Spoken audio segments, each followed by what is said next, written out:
Algunas fugas parecen imposibles incluso después de saber cómo ocurrieron. Presos cavando con cucharas, un incendio usado como distracción, una enfermera que terminó ayudando a escapar a un recluso y una fuga que abrió paso con explosivos. Hoy voy a contarte 4 escapes reales de prisión que parecen sacados de una película.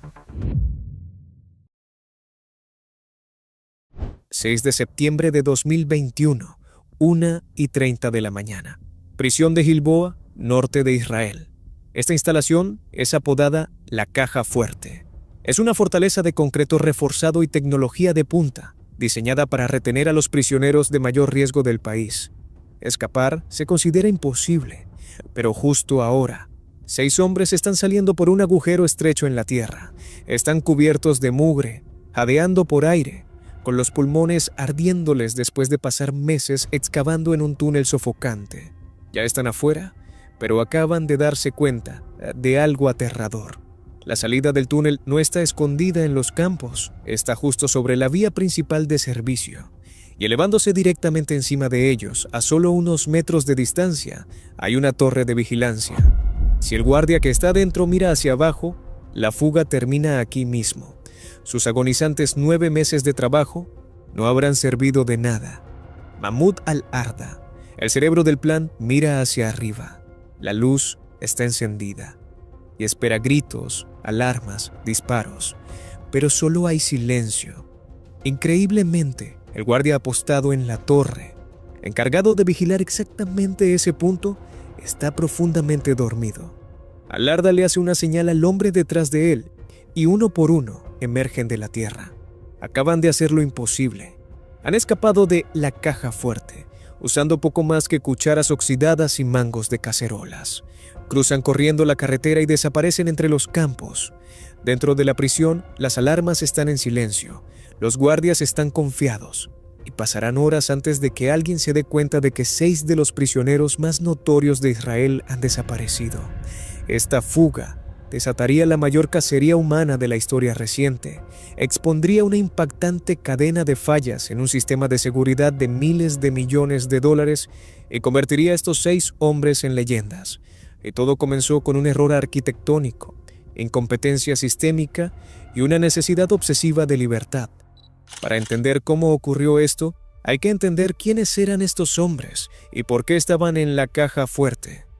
Esta no fue una fuga de delincuentes comunes, esto era dinamita política. La prisión de Gilboa alberga prisioneros palestinos condenados por delitos de seguridad relacionados con el largo y violento conflicto israelí-palestino. A los ojos del Estado israelí, estos hombres eran terroristas, condenados por planear o llevar a cabo ataques mortales contra soldados y civiles. A los ojos de muchos palestinos, eran combatientes por la libertad que resistían una ocupación militar. Los 6 hombres en la celda 5, pabellón 2, cumplían casi todos cadenas perpetuas y ya no tenían nada que perder. El arquitecto de la operación era Mahmoud Abdullah al-Arda, de 46 años, un líder de alto rango del movimiento Yihad Islámica. Arda llevaba en prisión desde 1996, 25 años, un cuarto de siglo dentro de una caja de concreto. Era muy respetado, educado y estaba obsesionado con escapar. Ya había intentado excavar túneles para escapar de otras prisiones 2 veces antes, una de ellas en 2014. Fracasó, pero aprendió. Pasaba su tiempo en Gilboa estudiando ingeniería, leyendo sobre fugas famosas y buscando obsesivamente una debilidad. El rostro más famoso del grupo era Zekaria Zubaidi. Zubaidi había sido comandante de las Brigadas de los Mártires de Al-Aqsa de Fatah. Durante la segunda intifada, a principios de la década de 2000, Zubaidi fue uno de los hombres más buscados de Israel. Su presencia garantizaba que la fuga se convertiría en un titular internacional. Los otros 4, Munad al-Infiyat, Ayham Kamamji, Yaqub Kadri y Muhammad al-Arda, primo de Mahmoud, eran todos militantes comprometidos. Los 6 eran de la zona de Jenin, en Cisjordania. Compartían una historia, una causa, y ahora compartían un plan secreto. Su plan comenzó a formarse a finales de 2020. Mahmoud al-Arda notó algo extraño en el piso de la celda 5. Sonaba hueco. Se dio cuenta de que la caja fuerte tenía una falla fatal. La prisión de Gilboa fue construida rápidamente en 2004. Para ahorrar tiempo y dinero, los arquitectos usaron un diseño que era fundamentalmente defectuoso para una prisión de máxima seguridad. En lugar de estar construidos sobre una base sólida de concreto, los bloques de la prisión fueron construidos sobre enormes pilotes de concreto. Esto significaba que directamente debajo del piso de las celdas había un vacío, un espacio de arrastre, una enorme brecha estructural que recorría todo el edificio. Si lograban romper el piso, no se encontrarían con roca sólida, caerían en ese espacio vacío. Desde ahí, podrían arrastrarse hasta el borde de los cimientos y cavar un túnel mucho más corto por debajo del muro perimetral. Increíblemente, esta debilidad no era un secreto. En un descuido impactante, el despacho de arquitectura que diseñó la prisión había subido los planos detallados a su sitio web público. Cualquiera, potencialmente incluso prisioneros con celulares introducidos de contrabando, podía descargarlos y ver exactamente dónde estaban los vacíos.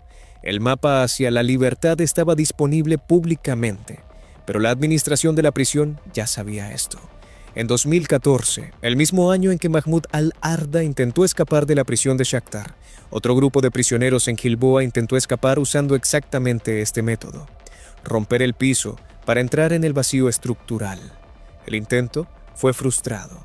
La prisión se dio cuenta de que toda la instalación era vulnerable y empezó a rellenar los vacíos con concreto. Pero se quedaron sin presupuesto o simplemente se detuvieron antes de llegar al pabellón 2, donde estaban retenidos al-Arda y su grupo. Sabían que la vulnerabilidad existía y la dejaron abierta. Al-Arda se concentró en el área del baño, específicamente en las baldosas del piso debajo del lavabo. Era el único lugar con cierto grado de privacidad fuera de la línea directa de visión de los guardias. La operación comenzó en diciembre de 2020. Necesitaban herramientas y no tenían martillos neumáticos. Durante varios meses, el grupo consiguió todo lo que pudo rescatar: restos de metal, un mango arrancado de una olla de cocina y, lo más famoso, cucharas de metal endurecido de la cocina. El trabajo era agonizantemente lento. Cada noche, después del último conteo, retiraban cuidadosamente la baldosa. Debajo estaba la placa de acero y el concreto reforzado que los separaban del vacío. No podían simplemente romperlo a golpes. El ruido alertaría a los guardias al instante. Tenían que raspar, desgastar y hacer palanca hora tras hora, noche tras noche. No solo estaban cavando, estaban cincelando. Una cuchara usada correctamente puede ir desprendiendo concreto, grano por grano. Emplearon una técnica ingeniosa. Usaban líquidos ácidos como refresco concentrado o removedor de óxido, vertiéndolos sobre las uniones y los pernos de acero. El ácido corroía y debilitaba lentamente el metal, haciendo que fuera más fácil separarlo haciendo palanca. Se turnaban para cavar. Mientras un hombre trabajaba, los otros vigilaban, listos para hacer una señal ante el más mínimo sonido de guardias acercándose. Tenían que trabajar casi en silencio, sincronizando la excavación con los momentos más ruidosos del día, durante el tiempo en el patio, o usando el sonido del agua corriendo en la ducha para cubrir el ruido del trabajo. Después de semanas de desgaste, finalmente lograron abrir la placa de acero. Habían llegado a la primera etapa, pero ahora tenían un problema más grande: tierra. Cuando comenzaron a cavar el túnel real desde el vacío hacia el muro exterior, una distancia de unos 25 metros, estaban desplazando enormes cantidades de tierra y arena. ¿Dónde escondes una montaña de tierra dentro de una prisión de máxima seguridad?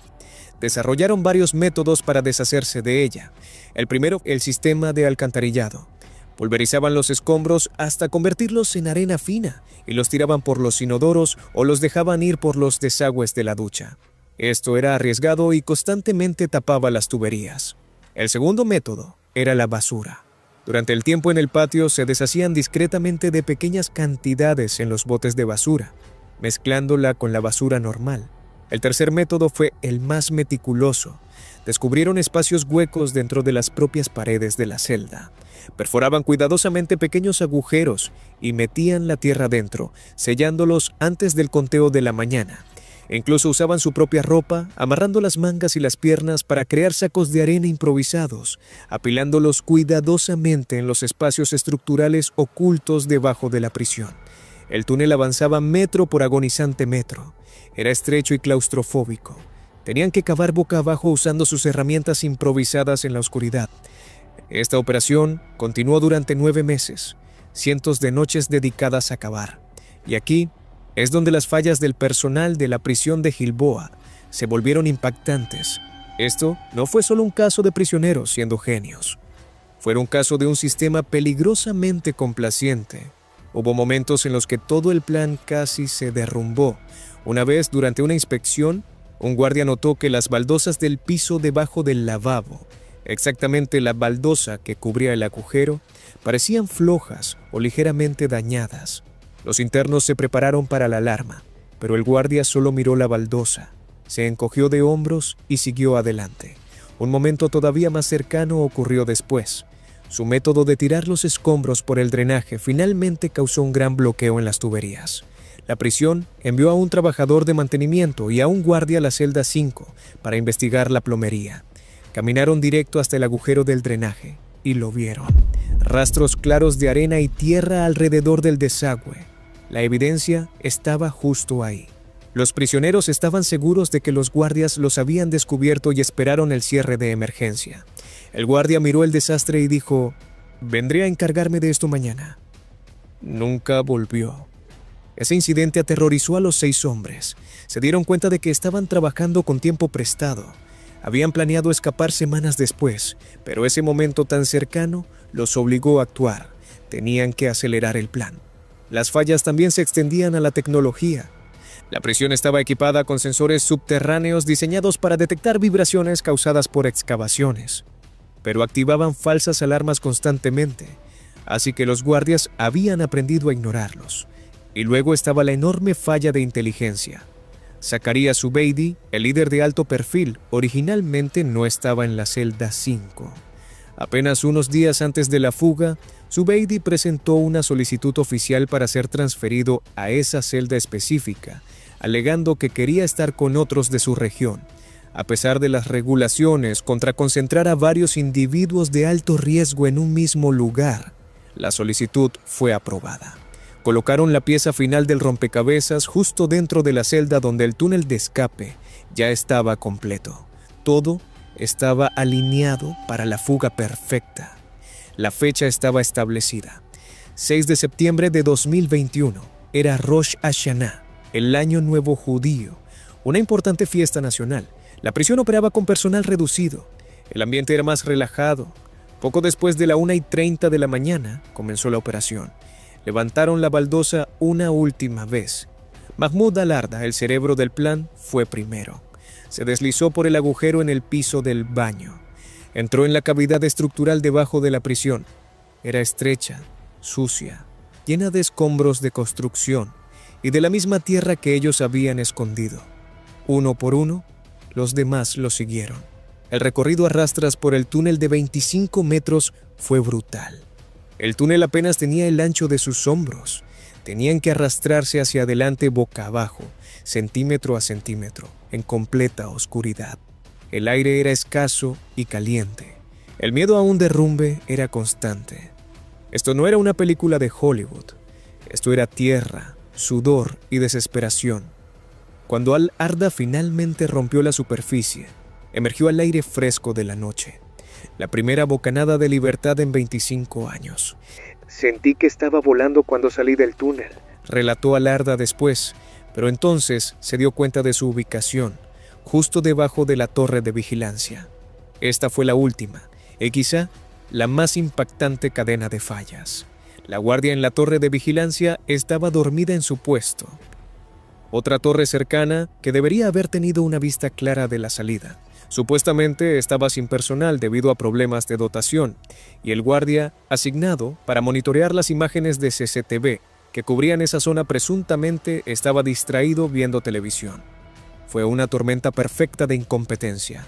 Los 6 hombres emergieron uno tras otro, y rápidamente se cambiaron la ropa sucia de excavación por la ropa limpia que habían llevado con ellos. El plan original supuestamente incluía un auto de escape, coordinado usando un celular introducido de contrabando, pero algo salió mal. El auto no estaba ahí, estaban varados. Además, el sistema de bloqueo de celulares de la prisión, que debería haberles impedido coordinarse, supuestamente, no había sido activado esa noche. Tenían que moverse.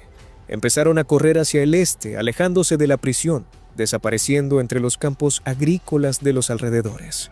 Ya eran la 1:49 de la mañana. La fuga estaba completa. Pero ¿cuándo se da cuenta la prisión de que ya no están?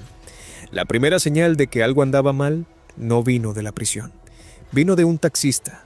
Un conductor que circulaba por la Ruta 71 vio unas figuras corriendo por los campos. Le parecieron sospechosas, así que llamó a la policía. Llegó una patrulla y revisó la zona. Encontraron el agujero en el suelo cerca de la torre de vigilancia. Se comunicaron por radio con la prisión. ¿Tienen algún prisionero desaparecido? El personal de la prisión hizo un conteo rápido. Eran las 2 de la mañana. Respondieron. No, todos los prisioneros están contabilizados. Habían contado a los hombres en las camas, aparentemente sin notar que algunos eran solo montones de cobijas. La policía insistió en que algo estaba mal. La prisión hizo otro conteo. 3 de la mañana. Informaron. 3 prisioneros desaparecidos. No fue sino hasta casi las 4 de la mañana, más de 2 horas después de la fuga, que finalmente comprendieron toda la verdad. 6 prisioneros de alto riesgo se habían ido. La caja fuerte había sido abierta. La revelación sacudió a todo el aparato de seguridad israelí. Esto era más que una simple vergüenza. Era una crisis de seguridad enorme. Si la caja fuerte podía ser vulnerada con una cuchara, ¿alguna prisión era realmente segura? De inmediato se lanzó una cacería masiva. Miles de policías, agentes de la patrulla fronteriza y soldados fueron desplegados. Los drones llenaron el cielo. Helicópteros con cámaras térmicas escanearon los campos. Se establecieron más de 200 retenes. Unidades de fuerzas especiales de élite y unidades caninas fueron llamadas para rastrear a los fugitivos. Todo el país estaba en alerta máxima. Los fugitivos caminaron durante horas, recorriendo unos 7 kilómetros o 4,3 millas a pie. Se dirigían al cercano pueblo árabe de Naura. Su objetivo era llegar a Cisjordania, específicamente a su ciudad natal de Jenin, donde podrían mezclarse con la población y encontrar refugio. Eran alrededor de las 5 de la mañana. Estaban agotados, sucios y desesperados. Se acercaron algunos residentes locales pidiendo ayuda o que los llevaran, pero los residentes estaban aterrados por las consecuencias de ayudar a fugitivos, así que se negaron. Los 6 fugitivos encontraron una mezquita local. Entraron, se lavaron la suciedad del túnel del cuerpo y rezaron. Mientras estaba en Naura, Mahmoud al-Arda logró pedir prestado un celular a alguien en una panadería local. Llamó a su hermano en Jenin. Tenían un código acordado previamente. Al-Arda le dijo a su hermano que manejara de inmediato a un lugar específico para encontrarse con una posible novia. Era el código para decir que la fuga había sido exitosa. Pero la movilización fue demasiado rápida. Se dieron cuenta de que la frontera con Cisjordania estaba cerrada y que su plan ahora era imposible. Enfrentaron una decisión terrible: permanecer juntos y ser detectados fácilmente, o separarse y aumentar sus posibilidades de sobrevivir. Decidieron dividirse en 3 parejas. Acordaron no decirse entre ellos cuáles serían sus destinos, para que si una pareja era capturada, no pudiera delatar a las demás durante un interrogatorio. Se separaron y la gran fuga terminó. Ahora era una lucha desesperada por sobrevivir. Durante los siguientes días, los fugitivos se escondieron en el norte de Israel. Estaban aislados de cualquier red de apoyo. No tenían dinero, no tenían comida y no tenían casas seguras. Se movían constantemente, se escondían constantemente y tenían hambre constantemente. Se vieron obligados a buscar cualquier cosa para sobrevivir. Comieron granadas y cactus que encontraron en los campos. Mahmoud al-Arda mencionó después que llegó a comer 1 kilo de aceitunas crudas, amargas y fuera de temporada, solo para llenar el estómago. Estaban probando la libertad, pero era un sabor amargo.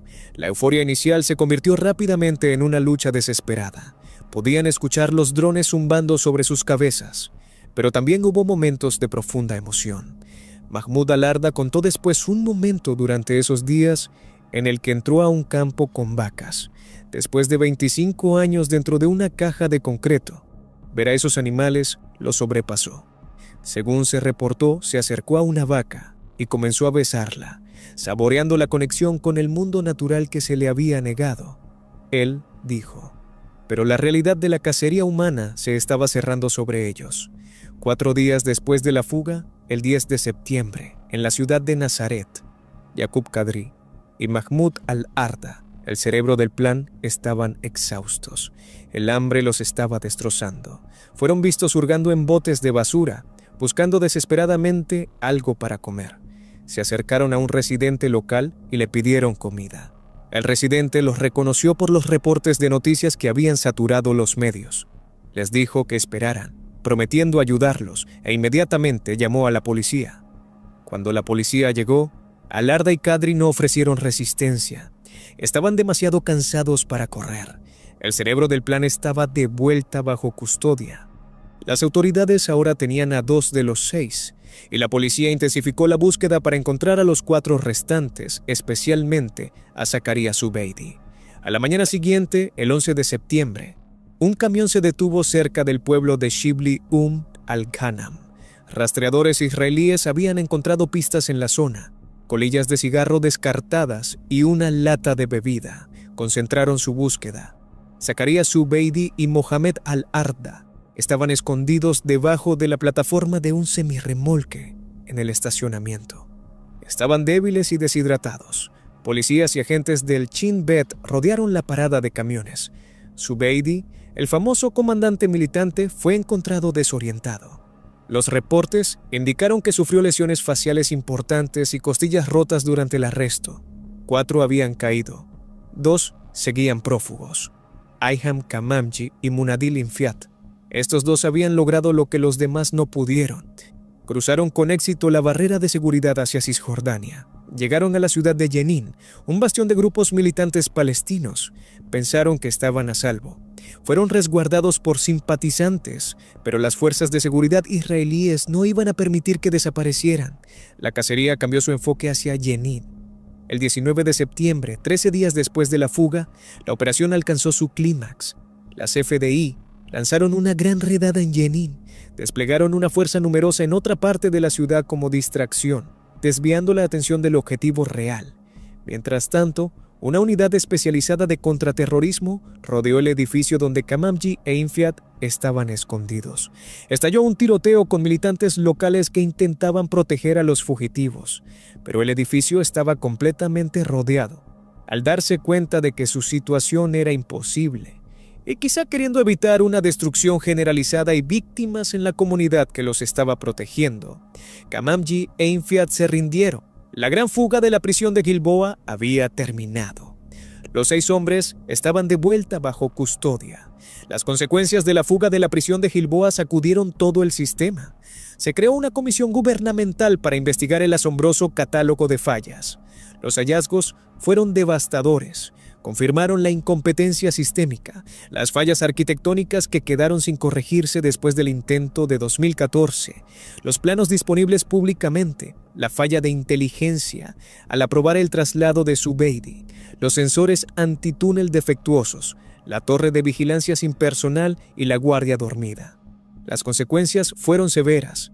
Varios altos funcionarios del servicio penitenciario israelí fueron despedidos o reprendidos, incluido el comandante del Distrito Norte. En Gilboa, los vacíos debajo de los pisos fueron rellenados de inmediato con concreto, y los protocolos de seguridad de todo el sistema fueron reformados drásticamente. Para los 6 fugitivos, el breve sabor de la libertad llegó con un precio muy alto. Fueron separados de inmediato y puestos en confinamiento solitario bajo condiciones duras. Fueron acusados formalmente por la fuga. Se agregaron 5 años a sus sentencias. Para hombres que ya cumplían cadenas perpetuas, otros 5 años podrían parecer algo simbólico, pero era una declaración. Los otros 5 prisioneros acusados de ayudarlos también recibieron años adicionales. El túnel de la libertad, como llegó a ser conocido entre los palestinos, se convirtió en una leyenda instantánea. La cuchara oxidada se volvió un símbolo improbable de resistencia y desafío frente a probabilidades abrumadoras. Mahmoud al-Arda, a pesar del fracaso de la fuga, no expresó arrepentimiento. Su hermano transmitió que esos 5 días de libertad fueron celebrados como si hubieran valido 50 años. Los 6 hombres siguen en prisión, pero su fuga destrozó la ilusión de la caja fuerte, demostrando que incluso la fortaleza más segura es vulnerable cuando los hombres están lo suficientemente desesperados como para arriesgarlo todo por probar un poco del cielo abierto. Ahora mismo, en el pasillo de congelados de un supermercado de lujo en Johannesburgo, hay un hombre revisando el precio de unos hongos orgánicos. Trae puestos lentes de sol de diseñador, un pants recién estrenado y un reloj de diamantes. Parece cualquier otro empresario adinerado disfrutando de un relajado domingo por la tarde con su esposa. Pero hay un problema enorme con esta imagen. Según todos los registros oficiales del gobierno, el hombre que está parado en el pasillo de verduras está muerto. De hecho, lleva exactamente 2 meses muerto. Su acta de defunción está firmada. Su autopsia está completa. Su cuerpo fue encontrado reducido a cenizas dentro de la celda más segura de todo el país. La policía cerró su expediente. El mundo siguió adelante. Entonces, ¿cómo es que un muerto está comprando en el súper? El hombre detrás de los lentes de sol es Thabo Bester. No es ningún empresario. Es el criminal más notorio de Sudáfrica, conocido como el violador de Facebook. Es un manipulador, un asesino y un psicópata que fue sentenciado a cadena perpetua en una fortaleza de máxima seguridad de la que se suponía nunca saldría. Se suponía que jamás volvería a ver el cielo. Pero Thabo Bester no simplemente escapó. Ejecutó el truco de magia más audaz, más caro y más aterrador en la historia del crimen. No cavó ningún túnel, fingió su propia muerte, quemó un cadáver robado para convencer al mundo de que se había ido. Y luego se fue manejando en un Porsche a vivir una vida de lujos mientras la policía vigilaba una tumba vacía. Y lo más loco de todo, no lo hizo solo. La mujer que está parada junto a él en el supermercado no es ninguna rehén. Es la doctora Nandipha Magudumane. Es una médica famosa, una madre y una de las mujeres más respetadas del país, y quemó su vida entera solo para ayudar a un monstruo a resucitar de entre los muertos. Esto no es una película. Esta es la historia real de la fuga del hombre muerto. Y para entender cómo un prisionero puede convertirse en un fantasma, tenemos que empezar dentro del cubo de concreto, donde comenzó la pesadilla. El Centro Correccional de Mangaung no es una cárcel cualquiera. Es una fortaleza operada por G4S, una enorme empresa de seguridad británica. Está diseñada para ser inescapable. Tiene puertas electrónicas, escáneres biométricos y cámaras cubriendo cada centímetro cuadrado. Es un lugar diseñado para romper el espíritu humano. Dentro de esta fortaleza, en el ala más segura, vivía Thabo Bester. Pero Bester no vivía como un prisionero. Vivía como un director ejecutivo. Este es el primer dato que les va a volar la cabeza. La mayoría de los internos pasan el tiempo haciendo ejercicio o leyendo. Thabo Bester pasaba el tiempo administrando un imperio de estafas multimillonario desde su celda. Suena imposible, pero es 100% real. Bester tenía una laptop, tenía internet de alta velocidad y tenía varios teléfonos celulares.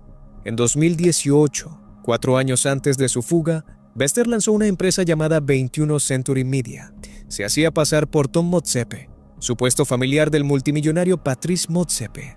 Contrató empleados reales afuera, diseñadores gráficos, gerentes de marketing, que no tenían ni idea de que su jefe estaba cumpliendo cadena perpetua por asesinato. Una historia en particular ilustra perfectamente su manipulación a nivel genial. Organizó un evento masivo llamado la Conferencia de Mujeres en los Medios. Rentó un salón de lujo en el Hilton Hotel de Sandton. Invitó a las celebridades más importantes de Sudáfrica. Incluso anunció que estrellas de Hollywood como Halle Berry y Taraji Henson estarían dando charlas. Ellas, por supuesto, no tenían ni idea de quién era él. La noche del evento, el salón estaba lleno de gente de élite tomando champán.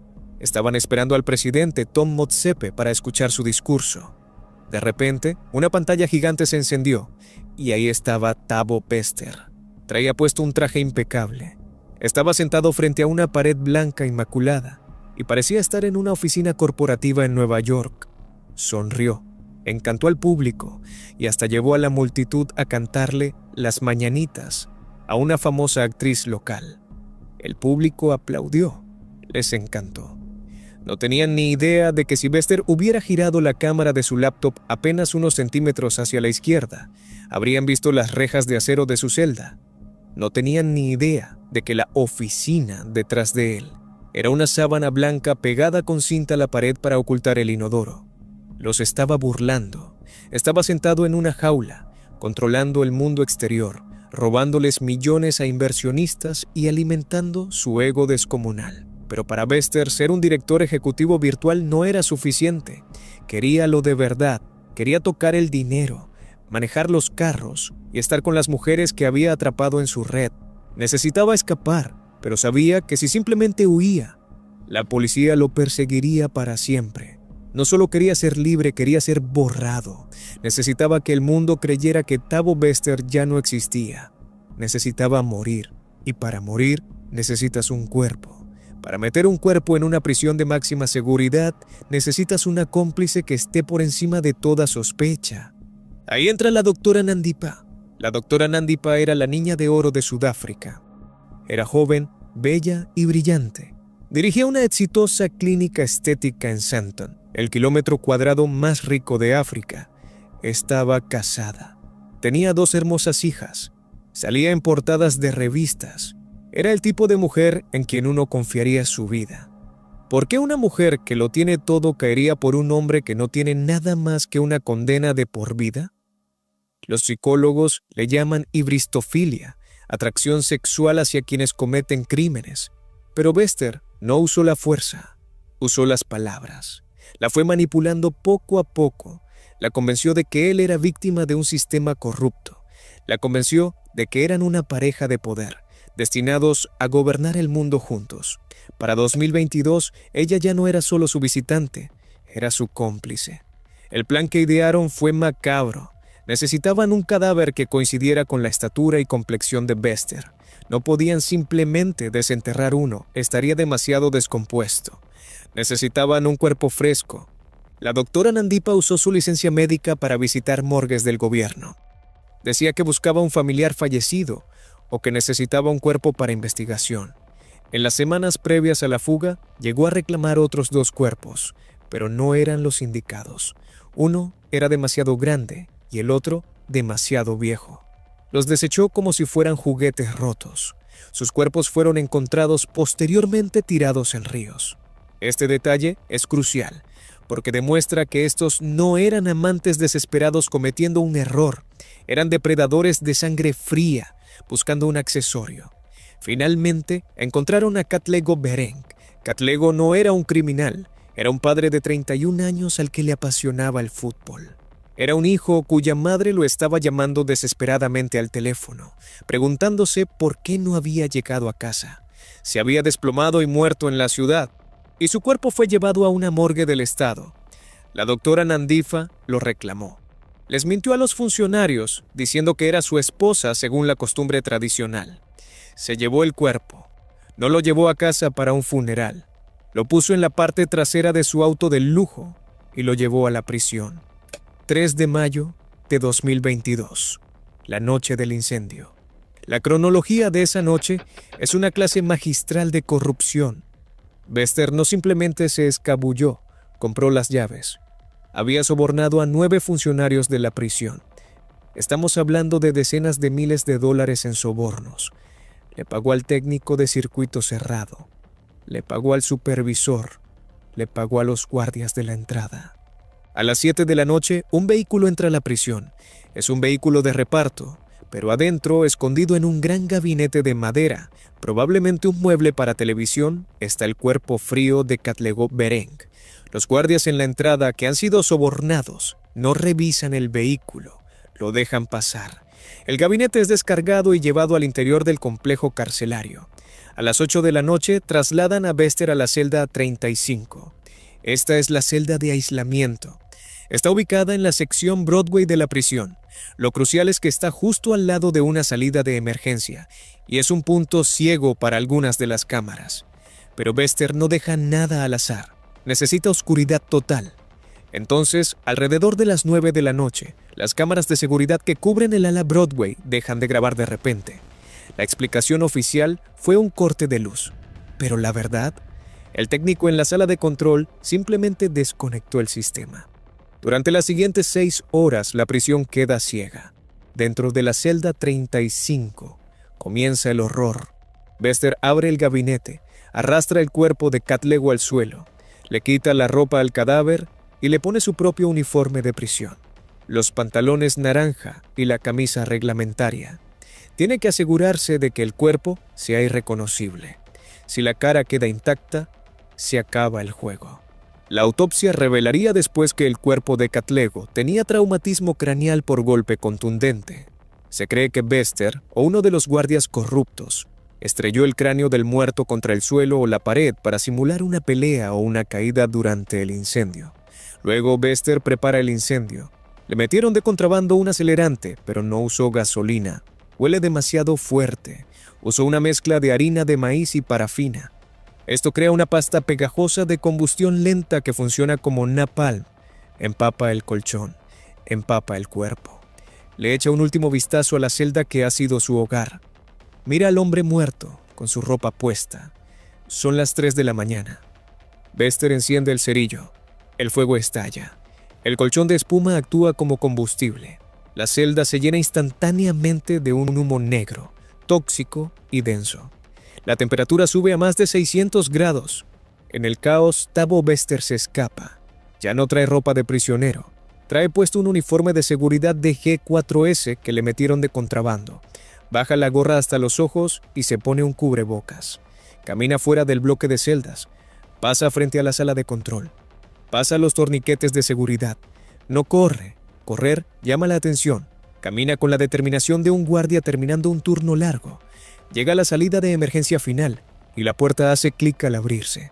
Afuera, el aire es fresco. Una camioneta negra espera en las sombras. La doctora Nandipa está al volante. Bester sube al asiento del copiloto. Voltea a ver las murallas de la prisión. Puede ver el tenue resplandor del fuego desde las ventanas de la celda 35. Sonríe. Thabo Bester está muerto. Larga vida Thabo Bester. A la mañana siguiente, el Departamento de Servicios Penitenciarios emite un comunicado. El interno Thabo Bester se quitó la vida al incendiar su celda. El público se lo cree. ¿Por qué no habrían de hacerlo? Es una historia trágica, pero creíble. La doctora Nandipa interpreta su papel a la perfección. Va a los tribunales, exige el cuerpo de su esposo, llora frente al juez, dice que quiere darle un entierro digno. Finalmente reclama los restos carbonizados de Catlego Berenc y los crema. Ha quemado literalmente la evidencia. Durante los siguientes 10 meses, Thabo Bester y la doctora Nandipa llevan una vida que solo puede describirse como una locura. No huyen a Sudamérica, no se esconden en una cabaña en el bosque. Se mudan a Hyde Park, Johannesburgo. Esto equivale a que un fugitivo se mude a Beverly Hills. Rentan una mansión enorme por 40,000 rands sudafricanos, alrededor de $2,500 al mes. Compran un Porsche Cayenne, compran un Mercedes, contratan mucamas, jardineros y chefs. Bester se corta el cabello, se pone lentes de diseñador, empieza a llamarse Tecankwana. Y aquí viene lo más impactante. Simplemente regresa a trabajar. Funda una nueva empresa llamada Arum Properties, renta una oficina en un parque empresarial de lujo, vuelve a estafar gente, convence a empresas constructoras de pagarle anticipos por proyectos que no existen, roba millones de rands a gente inocente, todo mientras es el muerto más buscado del país, va a cenas con amigos, va a antros, vive abiertamente, su arrogancia es cegadora, de verdad cree que le ganó al sistema. Cree que es más listo que la policía, más listo que el gobierno, más listo que todos. Pero olvidó una cosa. El cuerpo en la celda contaba una historia diferente. Mientras Bester bebía champán en Hyde Park, algunas personas honestas seguían haciendo preguntas. Un equipo de periodistas de una pequeña agencia de noticias llamada Ground Up recibió una pista. Un guardia de la prisión le susurró que el incendio parecía sospechoso. Los periodistas, Maurice Adamson y Daniel Stein, empezaron a investigar. Solicitaron el informe de la autopsia. La policía intentó bloquearlo, pero ellos insistieron. Finalmente lo obtuvieron. Y el informe era una bomba. Primero, el hollín. Cuando uno muere en un incendio, inhala humo. La tráquea debería estar negra. La tráquea del cuerpo en la celda 35 estaba limpia y rosada. Eso significaba que el hombre estaba muerto antes de que comenzara el fuego. Segundo, el olor. Los guardias reportaron un fuerte olor a gasolina, pero no había gasolina almacenada en la prisión. Tercero, el ADN. Los periodistas localizaron a la madre biológica de Bester. Compararon su ADN con el del cuerpo. Resultado, 0% de coincidencia.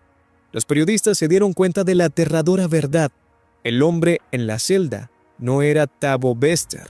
Luego vino el clavo final en el ataúd, la foto del supermercado. Un cliente del Woolworths de Santon había visto a la pareja. Pensó: oye, esa parece la doctora Nandipa, y ese tipo me resulta conocido. Tomó una foto borrosa desde lejos. Cuando Ground Up publicó su investigación en marzo de 2023, esa foto se hizo viral. De repente, todo Sudáfrica despertó. La cara del hombre muerto apareció en todas las pantallas. La policía estaba humillada. Los funcionarios de la prisión estaban aterrados. Bester y Nandipa vieron las noticias. Estaban en su mansión. Vieron sus caras en la televisión. La fiesta había terminado. La fuga se convirtió en una carrera desesperada por sobrevivir. Hicieron sus maletas, agarraron su efectivo, abandonaron el Porsche, se subieron a una camioneta blanca y arrancaron a toda velocidad. No manejaron hasta el pueblo de al lado.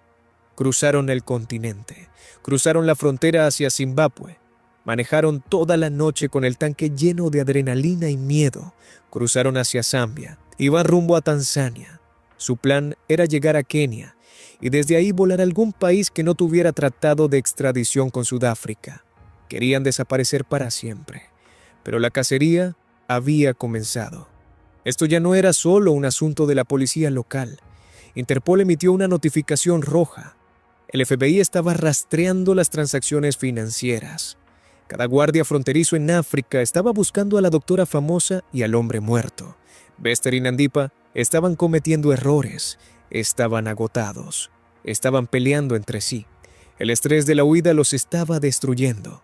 Llegaron a Arusha, una ciudad bulliciosa en Tanzania. Es un hub turístico, la puerta de entrada al Kilimanjaro. Creían que podían mezclarse con los viajeros, pero la noche del 8 de abril de 2023 se les acabó la suerte. Iban manejando por una carretera oscura solo 10 kilómetros de la frontera con Kenia. Si hubieran avanzado 10 minutos más, quizás habrían desaparecido. Pero los estaba esperando un retén de la policía tanzana.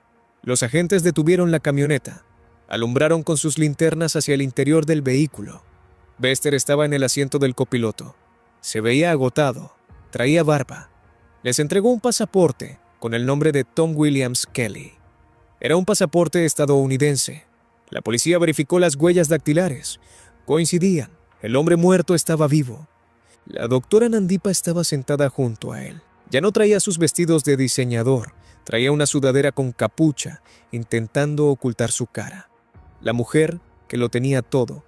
La fama, la fortuna, la familia. Era ahora una fugitiva en tierra extraña. Sentada en el suelo, esposada a un asesino. Los trasladaron de regreso a Sudáfrica en un avión charter del gobierno. Cuando aterrizaron en el aeropuerto de Lanseria, la escena parecía el estreno de una película, pero con armas. Fuerzas especiales rodearon el avión. Bester bajó de la aeronave. Caminó con la cabeza en alto. Miró a las cámaras. Quería que lo vieran. La doctora Nandipa bajó por separado. Traía cubrebocas y capucha. Miraba al suelo. Sabía que su vida tal como la conocía había terminado. El juicio que siguió se convirtió en un espectáculo nacional. Bester trató la sala del tribunal como una pasarela de moda. Se presentó usando un suéter Louis Vuitton valorado en 15,000 rands. Al día siguiente traía puesto una sudadera Burberry por 18,000 rands. Traía el cabello recién cortado. Se quejó con el juez por la comida. Se quejó de las esposas. Se quejó de que le habían quitado su laptop. No mostró absolutamente ningún remordimiento. No le importaba el dinero que robó. No le importaban las mujeres que lastimó. Y sobre todo, no le importaba Katlego Bereng. La tragedia de Katlego es el corazón de esta historia. Su familia tuvo que enterarse por las noticias de que su hijo desaparecido era el cuerpo en la celda 35. Tuvieron que pelear contra el gobierno solo para recuperar sus restos.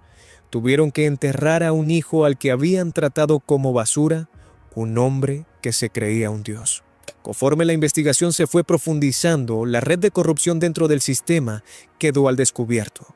No eran solo Bester y Nandipa. La policía arrestó al técnico de circuito cerrado, arrestó al operador de la sala de control, arrestó al jardinero que había ayudado a cargar el cuerpo. Incluso el propio padre de la doctora Nandipa fue arrestado y acusado de haber ayudado a transportar el cadáver. Bester había infectado a todos los que estaban a su alrededor. Usó el dinero para convertir a personas decentes en criminales. Usó el amor para convertir a una doctora brillante en un monstruo. Hoy, Thabo Bester está de regreso en prisión. Pero esta vez es diferente. Está recluido en la sección CIMAX del Centro Correccional Kagosi Mampuru II. Es el agujero más profundo y oscuro del sistema penitenciario sudafricano. Aquí no hay laptops, no hay teléfonos celulares. Los guardias son rotados cada pocas horas para que no pueda construir relaciones con ellos. Está en confinamiento solitario 23 horas al día. La doctora Nandipa está en su propia celda, a kilómetros de distancia. Perdió su licencia médica, perdió a sus hijas, perdió su libertad. Está sentada en un cuarto frío, sin nada más que el recuerdo del Porsche, la mansión y el hombre que le prometió el mundo y le dio el infierno. Eran poco más de las 10 de la mañana de un tranquilo martes de agosto de 2005 en el Palacio de Justicia del Condado de Rowan, en Kingston, Tennessee. Los guardias de la prisión llevaban a un recluso esposado bajando las escaleras tras una audiencia rutinaria. De repente, la voz de una mujer se escuchó en el aire, cortando el silencio del verano. Los disparos estallaron en rápida sucesión. Un guardia cayó al suelo, herido de muerte, mientras el otro desenfundaba su arma y las balas volaban en ambas direcciones. Los transeúntes gritaban y se lanzaban al suelo, mientras el prisionero se liberaba y saltaba un SUV que lo esperaba. En un instante, el vehículo salió chirriando de las inmediaciones del Palacio de Justicia. Fue una audaz fuga a plena luz del día, lo que las autoridades describirían más tarde como un tiroteo al estilo Bonnie y Clyde, ocurrido frente a testigos atónitos. La alarma se extendió entre los cuerpos policiales. Un peligroso delincuente estaba suelto y había recibido ayuda de la última persona que alguien hubiera esperado, una exenfermera que había trabajado en la misma prisión donde el fugitivo estaba recluido. El recluso en el centro de esta historia es George Hyatt, de 34 años, un delincuente reincidente que llevaba 2 años cumpliendo una condena de 35 años por robo y agresión. Por lo que se sabe, George era carismático, pero peligroso. Un hombre capaz de encantar con un educado sí señor y no señor, incluso mientras tramaba su próximo movimiento. Tampoco era la primera vez que intentaba escapar. George creció en el caos. Sus padres se separaron cuando era pequeño y pasó de familiares en familiares hasta terminar en hogares de acogida. A los 9 años tuvo su primer encuentro con la ley por ausentismo escolar y peleas. De adolescente cayó en el alcohol y las drogas. Abandonó los estudios y se deslizó hacia la delincuencia. A principios de sus 20 años ya había sido arrestado por robo, hurto y atraco a mano armada, e incluso acusado de agredir a un oficial de policía. Un informe judicial de 1993 lo catalogó como reincidente con tendencia a la violencia. En pocas palabras, George era un problema desde temprano. George tenía una particularidad notable. Simplemente no podía limitarse a cumplir su condena. En cuanto se encontraba entre rejas, todos sus pensamientos se dirigían a una sola cosa: escapar. A lo largo de los años protagonizó múltiples fugas y tentativas. En 2002, él y otro recluso fabricaron un cuchillo con cepillos de dientes y una hoja de afeitar, y lo usaron para amenazar a los guardias y obligarlos a entregar las llaves. El dúo encerró a 8 guardias en una celda e incluso dejó a uno inconsciente antes de huir. Las autoridades los persiguieron durante varios días y cruzaron líneas estatales hasta que finalmente fueron capturados en Florida. En otra ocasión, George escapó de un patrullero policial con la ayuda de una novia en el exterior, escondiéndose bajo un montón de ropa sucia hasta que los agentes lo encontraron. Sí, como ya habrán intuido, Además de su habilidad para escapar, George sabía cómo seducir a las mujeres, incluso desde la prisión. Para 2005, George había ido a parar a una prisión de máxima seguridad en Tennessee. Aún así, no había abandonado el sueño de la libertad, y ahora tenía una nueva fuente de esperanza: una mujer llamada Jennifer.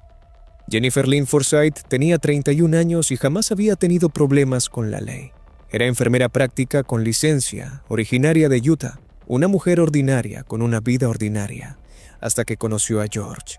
A principios de 2004, Jennifer aceptó un empleo en una empresa que prestaba servicios médicos en prisiones de Tennessee, lo que la llevó al complejo correccional del noroeste. Allí, en la enfermería de la prisión, su camino se cruzó con el del recluso George Hyatt. Quizás fue durante una revisión rutinaria o al repartir medicamentos cuando hablaron por primera vez. George, con sus modales refinados y su aparente vulnerabilidad, atrajo a Jennifer casi de inmediato. En pocas semanas, ella ya le colaba pequeños obsequios, comida extra y meriendas, intentando alegrar su oscura vida entre rejas. Era más que compasión de enfermera, era afecto personal. No tardó mucho en que las autoridades de la prisión se dieran cuenta. En agosto de 2004, apenas unos meses después de comenzar, Jennifer fue sorprendida pasándole comida a George.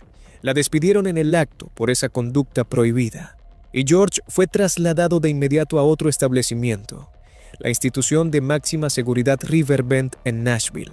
En circunstancias normales, ese habría sido el fin de un romance carcelario prohibido, pero para George y Jennifer fue apenas el comienzo. Separados por cientos de kilómetros, los dos mantuvieron viva su llama. Se intercambiaban cartas apasionadas y clandestinas, llenas de anhelo y de planes para un futuro juntos. Las llamadas telefónicas, si es que estaban permitidas, eran escasas y probablemente monitoreadas, así que las palabras escritas se convirtieron en sus salvavidas.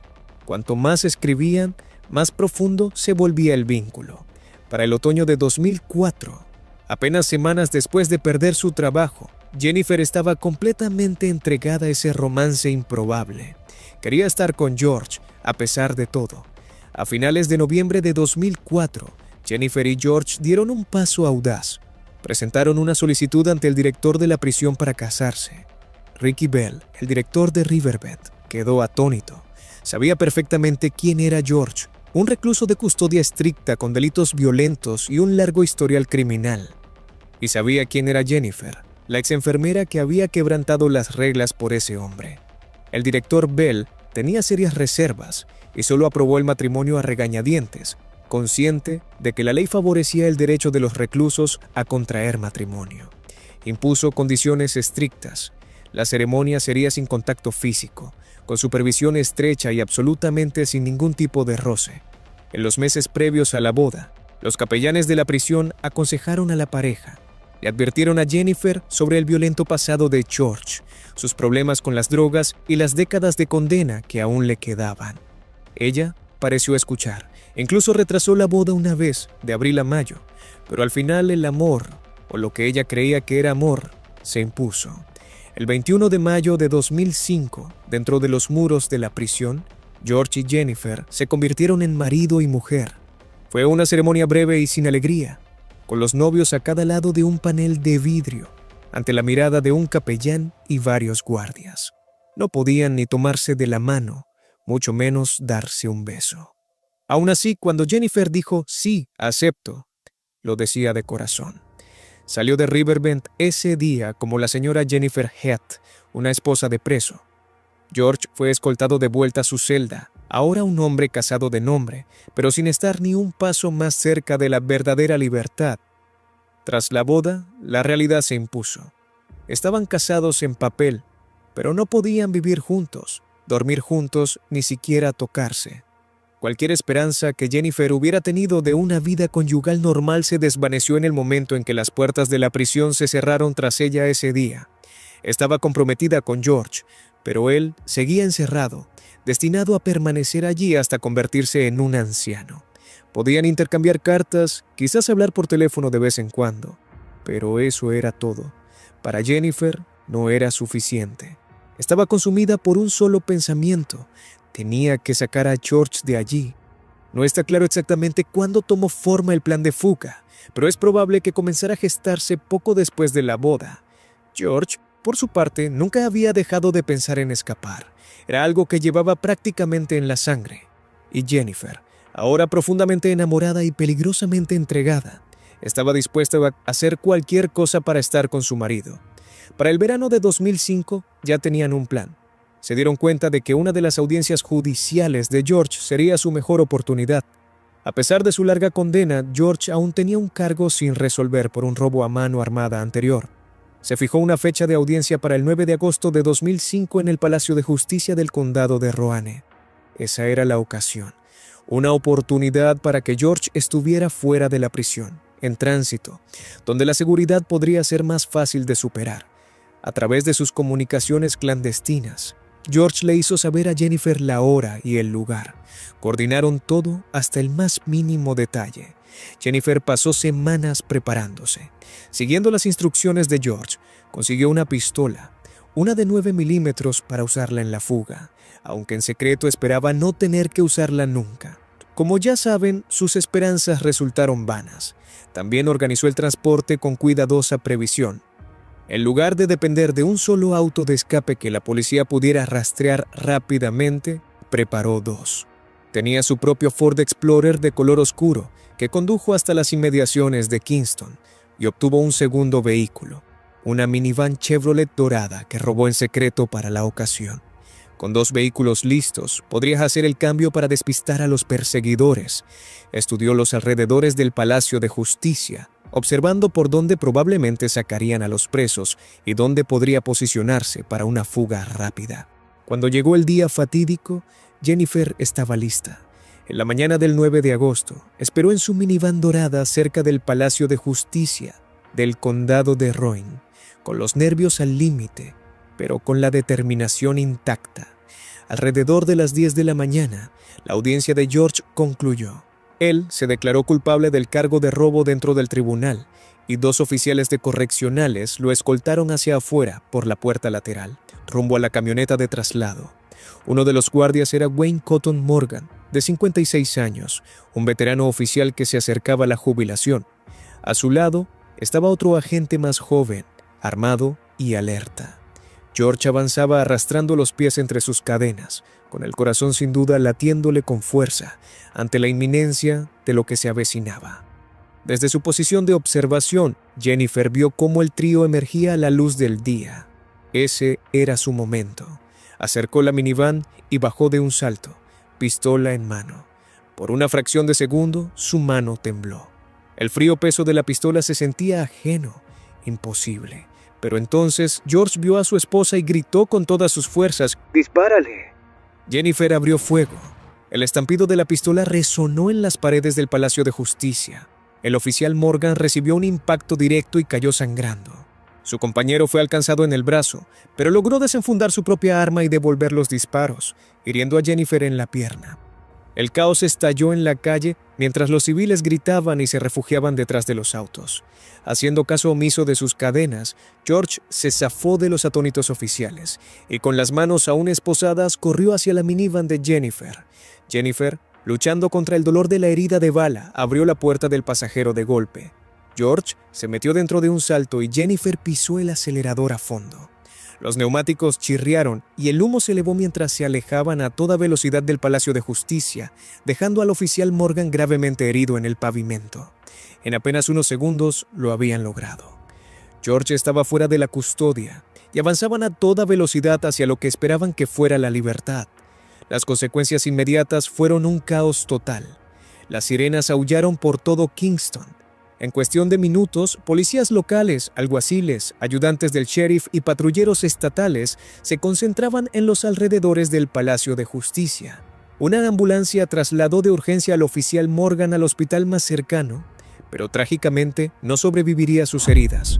Su compañero, a pesar de su lesión, proporcionó una descripción de Jennifer, la minivan y la dirección en que habían huido. La cacería de George y Jennifer Hyatt arrancó a toda marcha. Las autoridades de Tennessee estaban furiosas y alarmadas. Un compañero estaba caído y una peligrosa pareja armada andaba suelta. Se levantaron puestos de control en las carreteras que salían del condado de Rowan.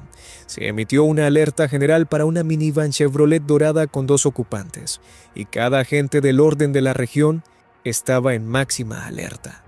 Mientras tanto, a solo unos kilómetros de distancia, Jennifer y George ejecutaron la siguiente fase de su plan. Conscientes de que la minivan estaría en el radar policial, condujeron hasta un punto previamente acordado y la abandonaron. El Chevy dorado fue dejado en un estacionamiento no muy lejos del Palacio de Justicia, donde los investigadores lo descubrieron rápidamente. Dentro, los agentes encontraron una gran mancha de sangre en el asiento del conductor, evidencia de que Jennifer había sido herida. Pero para cuando fue hallado, los Hyatt ya se habían marchado en su segundo vehículo. Habían subido al Ford Explorer y continuaron su huida, mezclándose con el tráfico normal. Durante el resto del día, la pareja corrió hacia el norte. Evitaron las autopistas principales en la medida de lo posible y mantuvieron la radio encendida escuchando las noticias. A medida que pasaban las horas, las autoridades ampliaron la búsqueda más allá de las fronteras estatales, notificando a la policía de Kentucky y Ohio para que estuvieran atentos. En algún momento durante su huida, George y Jennifer se dieron cuenta de que necesitaban cambiar de táctica nuevamente. La pierna de Jennifer era una agonía y sangraba profusamente. Necesitaba vendajes y descanso, y el Ford Explorer, aunque la policía aún no lo conocía de inmediato, podría convertirse en un problema si lo conservaban demasiado tiempo. Decidieron abandonarlo también e intentar una forma de transporte menos llamativa. En la noche del 9 de agosto, los Hyatt llegaron al estacionamiento del motel O'Connell Lodge, cerca de Erlanger, Kentucky, justo al sur de Cincinnati. Allí dejaron el Explorer.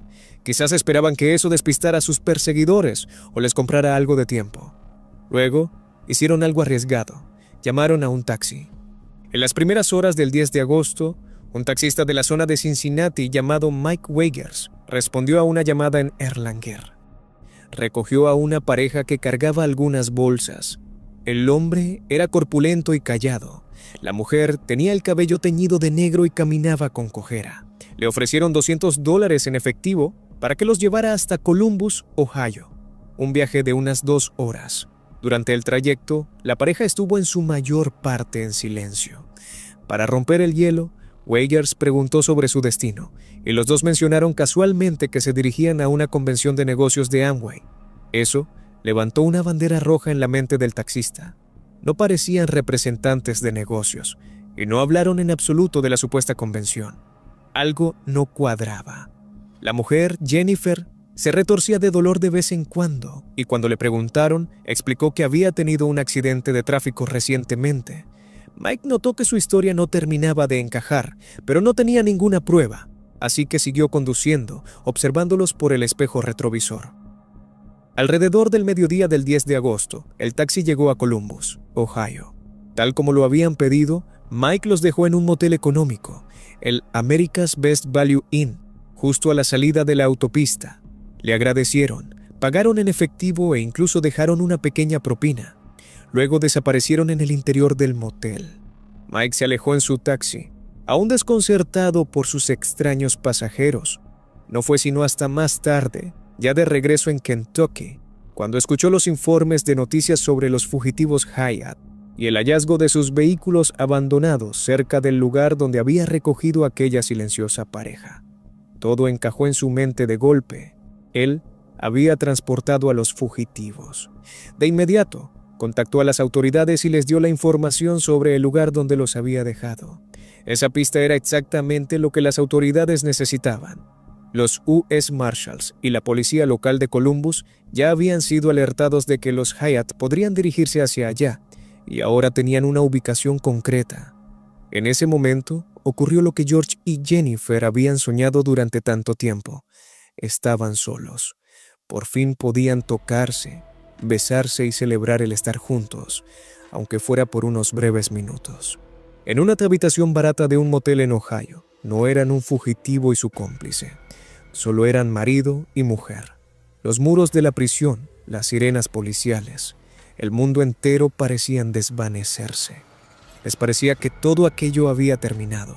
Sin embargo, No sabían que el taxista los había reconocido y alertado a las autoridades, y que su idilio estaba a punto de llegar a su fin.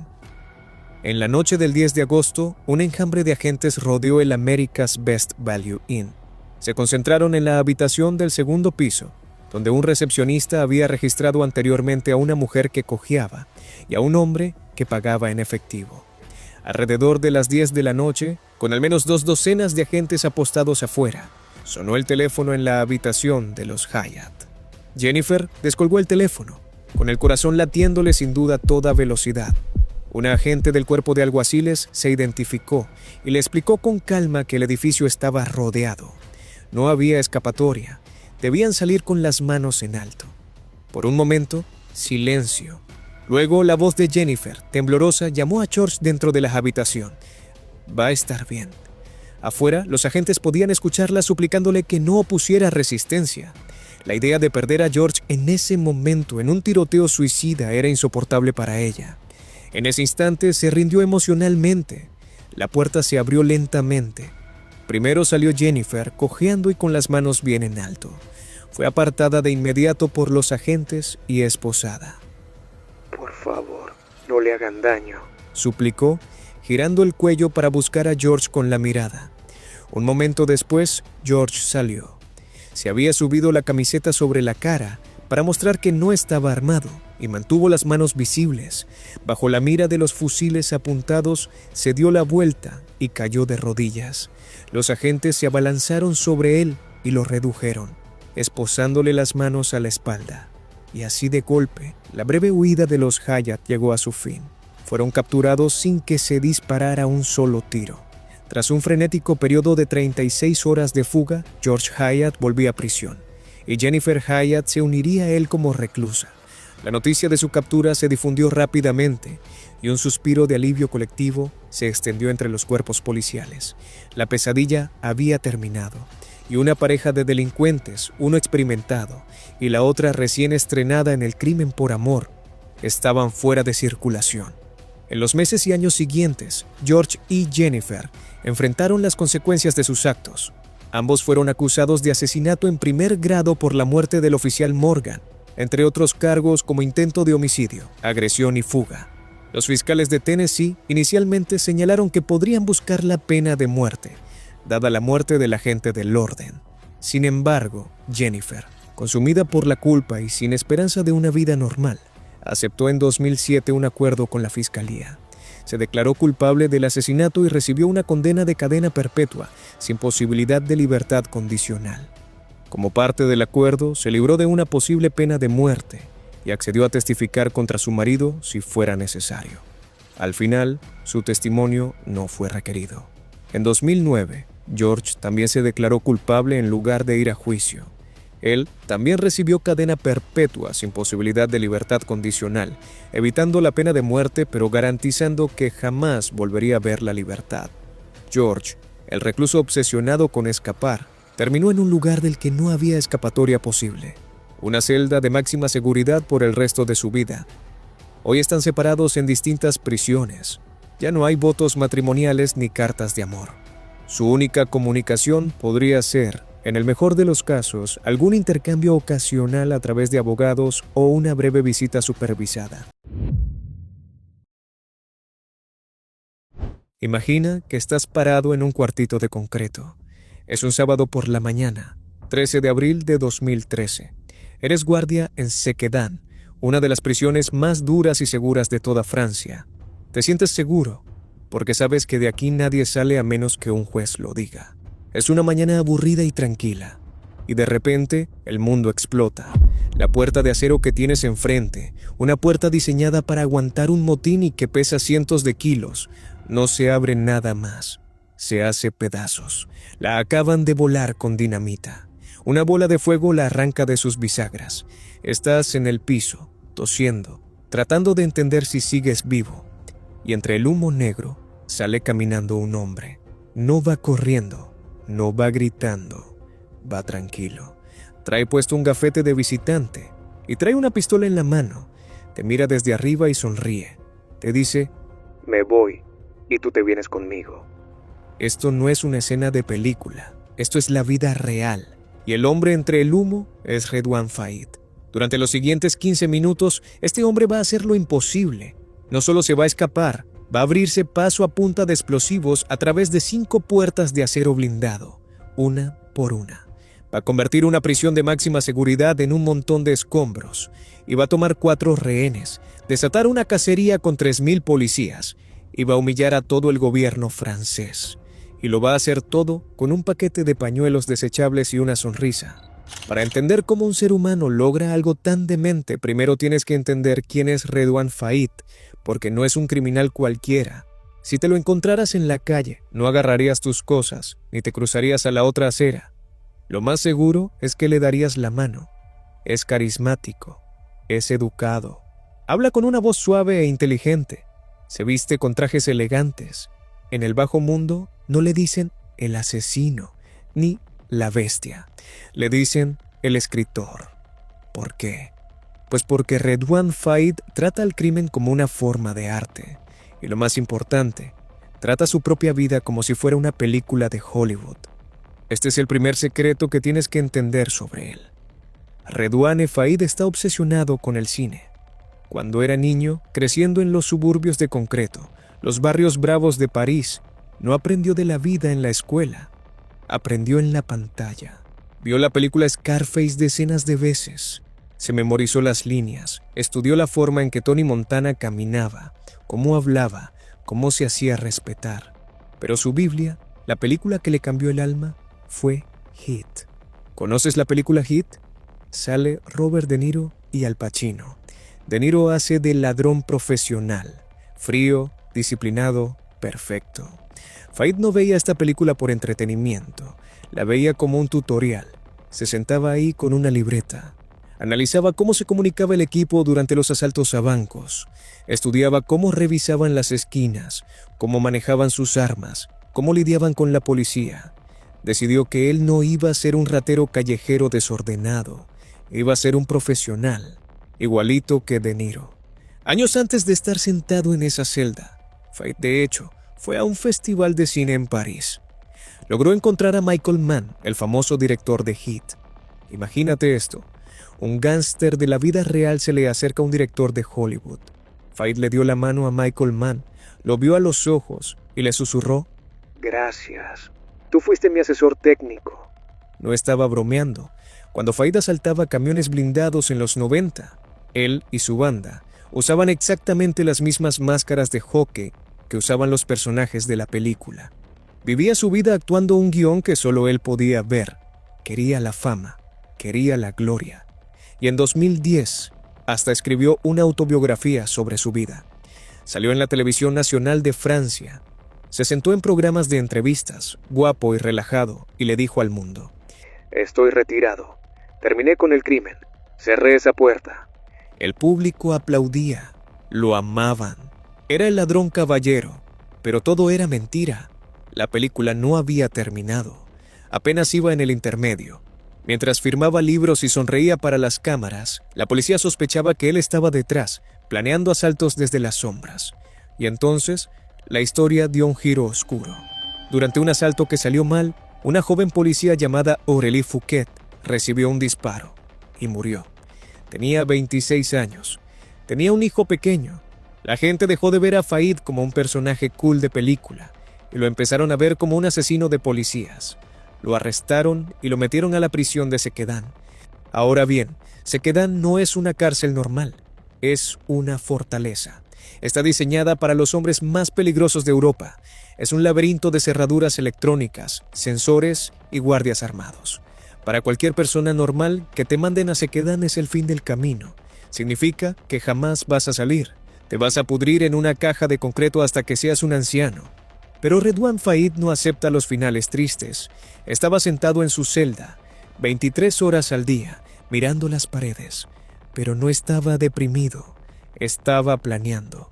Sabía que todo sistema tiene una grieta, todo sistema tiene una falla.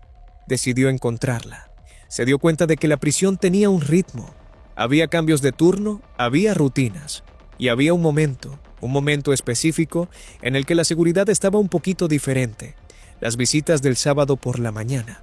Sabía que no podía cavar un túnel, el piso era demasiado grueso. Sabía que no podía trepar los muros, las rejas eran demasiado altas. Así que decidió hacer algo que nadie se esperaría. Decidió salir caminando por la puerta principal. El único problema era que entre él y la puerta principal había 5 capas de acero a prueba de explosiones.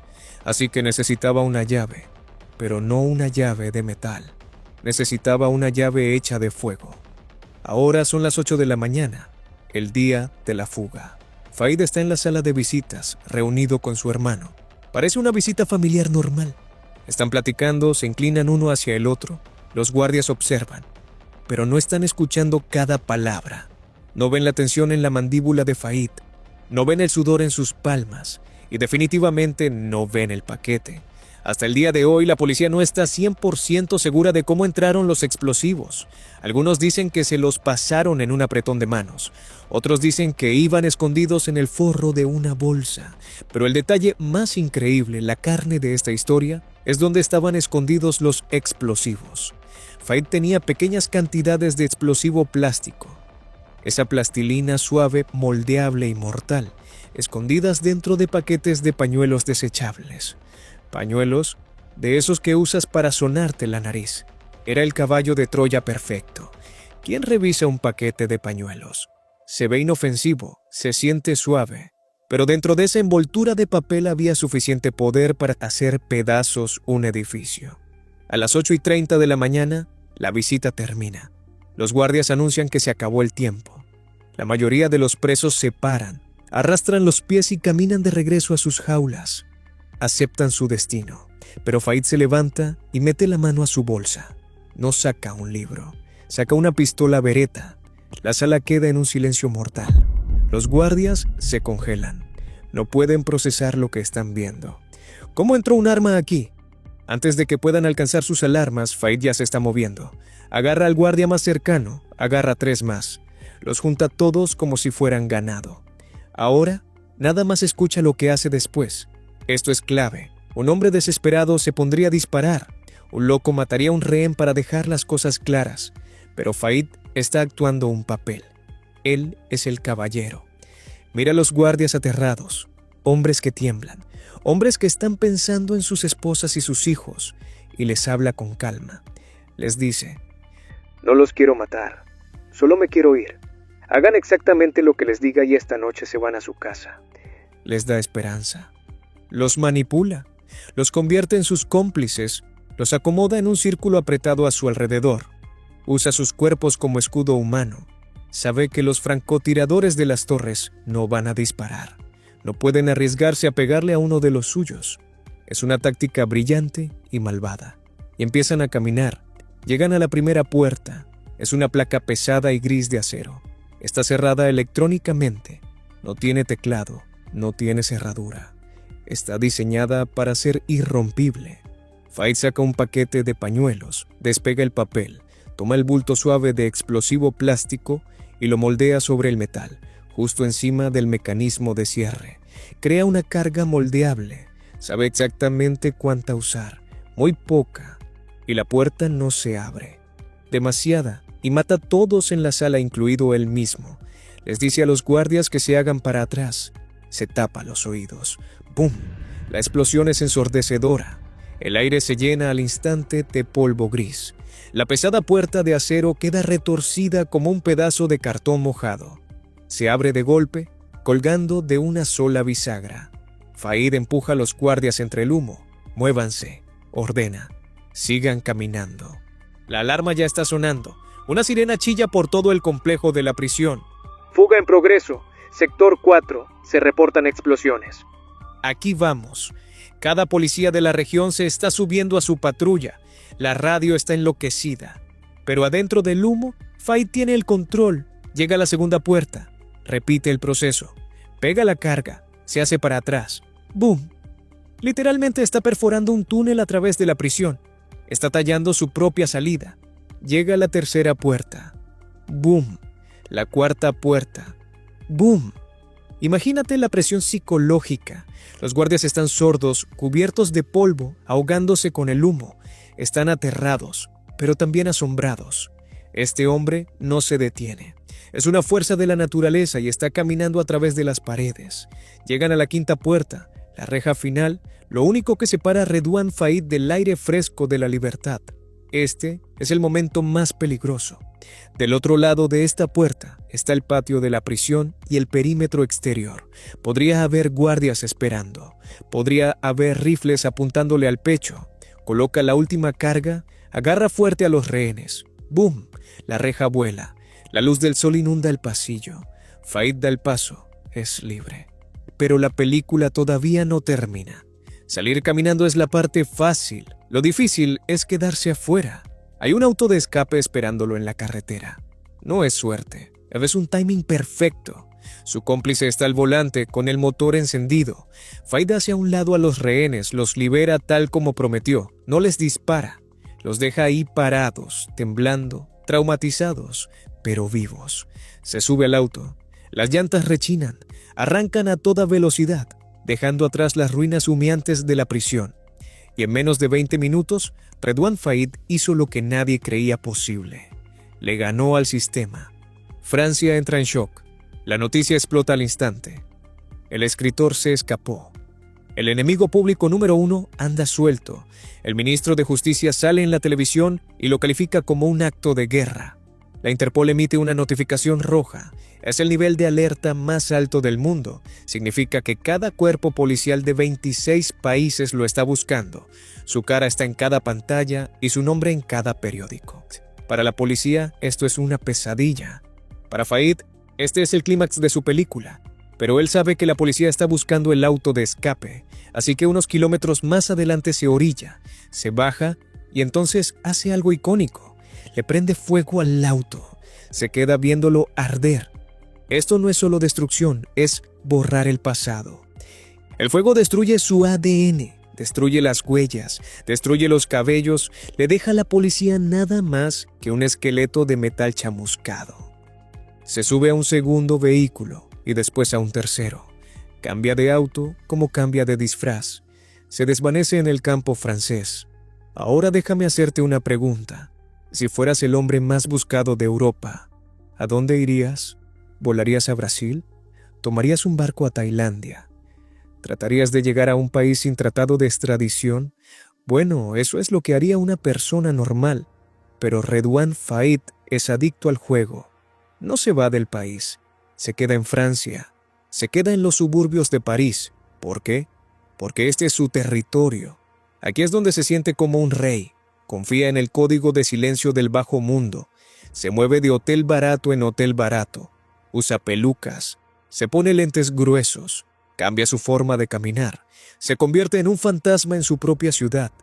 Durante 6 semanas es invisible. La policía se está arrancando los pelos. Están interviniendo miles de líneas telefónicas. Están tirando puertas a patadas. Están interrogando a sus amigos, a su familia, a sus viejos socios. Pero nadie habla. Pero la vida de fugitivo es cara. Tienes que pagar todo en efectivo. Tienes que pagarle a la gente para que cierre la boca. Tienes que pagar por identificaciones falsas. A Faïd se le está acabando el dinero. Y al final, hasta un genio comete un error. La policía recibe un pitazo. Es un detalle diminuto, insignificante. Un auto que vieron moviendo materiales de una forma que se veía sospechosa. Una señal de celular que rebotó en una antena de una zona industrial. Lo van acorralando. Lo rastrean hasta un hotel económico de bajo presupuesto, en un pueblo llamado Pontault-Combault, como a 30 kilómetros al este de París. Es un hotel de la cadena B&B, de esos lugares donde los traileros duermen unas horas antes de volver a la carretera. No tiene nada de glamour, es aburrido. Es el último lugar donde esperarías encontrar a un gángster estrella de cine. Es 29 de mayo de 2013, las 3 de la madrugada. Faïd está en la habitación 28. Está dormido. Seguramente cree que está a salvo una noche más. Seguramente cree que la policía lo está buscando en Sudamérica. Pero afuera, el estacionamiento se está llenando de sombras. La BRI, la Brigada de Élite Antibandas de Francia, está rodeando el edificio. Estos no son policías comunes, son a los que llaman cuando las cosas se ponen feas de verdad. Traen chalecos antibalas pesados, visores de visión nocturna y rifles de asalto. Saben que a Faïd le gustan los explosivos, saben que es peligroso y no van a tocar la puerta. Suben las escaleras sigilosamente, se forman afuera de la puerta. Crash. Tumban la puerta con un ariete. Lanzan una granada cegadora adentro. La habitación se llena de una luz blanca enceguecedora y un estruendo ensordecedor. Faith despierta de golpe de un sueño profundo.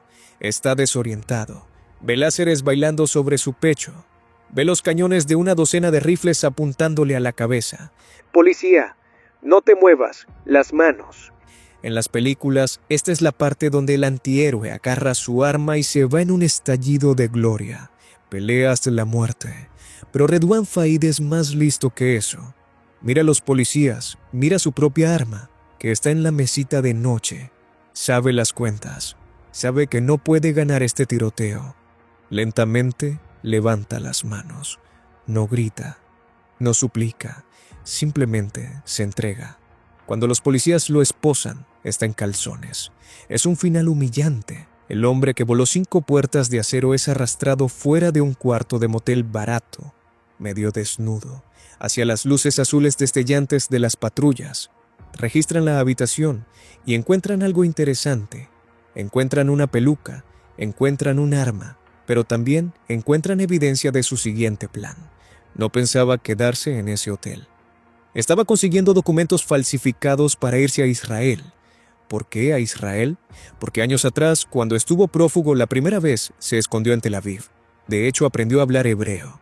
Se compró una kipá, el solideo judío. Se disfrazó de judío ortodoxo. Vivió entre ellos, caminando entre ellos, y nadie sospechaba que era un gángster musulmán de París. Era un maestro del disfraz. Estaba listo para interpretar un nuevo personaje, pero los créditos rodaron antes de que pudiera ponerse el vestuario. Lo regresaron a prisión. Esta vez lo metieron al pabellón de aislamiento. Lo metieron a una celda donde lo vigilaban las 24 horas del día. Le agregaron 10 años a su condena. El juez lo miró y le dijo: Eres un peligro para la sociedad. Faïd le devolvió la mirada. No se veía quebrado, se veía desafiante. Dijo: Tengo una adicción. Soy adicto a la libertad. Cuando estoy en una celda, estoy en un ataúd de concreto. No puedo respirar. La mayoría pensó que ese era el fin de la historia. Pensaron que Redouane Faïd moriría en prisión. Pensaron que el sistema por fin lo había derrotado. Pero estaban equivocados. Verás, para Redouane Faïd la prisión no es una jaula. Es solo una sala de espera. Es solo un lugar para escribir el siguiente guión. 5 años después, en 2018, estaba en una prisión diferente, una prisión aún más segura, y se dio cuenta de que no podía usar explosivos otra vez. Los guardias estaban atentos a los pañuelos, y las puertas eran demasiado gruesas, así que miró hacia arriba, miró al cielo, y un domingo por la mañana, en julio de 2018, los presos en el patio escucharon un ruido, un zumbido. Se hizo más fuerte, más fuerte. Miraron hacia arriba y vieron un helicóptero descendiendo de las nubes. No se quedó flotando, aterrizó justo encima de la prisión. 3 hombres saltaron con rifles Kalashnikov, agarraron a Faïd y se fueron volando. Lo hizo otra vez, pero esa es una historia para otro video. Porque la historia del hombre que voló las 5 puertas nos enseña una sola cosa. Puedes construir los muros más gruesos del mundo, puedes tener las mejores cerraduras, los mejores guardias y las mejores cámaras. Pero si encierras a un hombre que cree que es el héroe de su propia película, un hombre con imaginación y nada que perder, va a encontrar la manera de salir.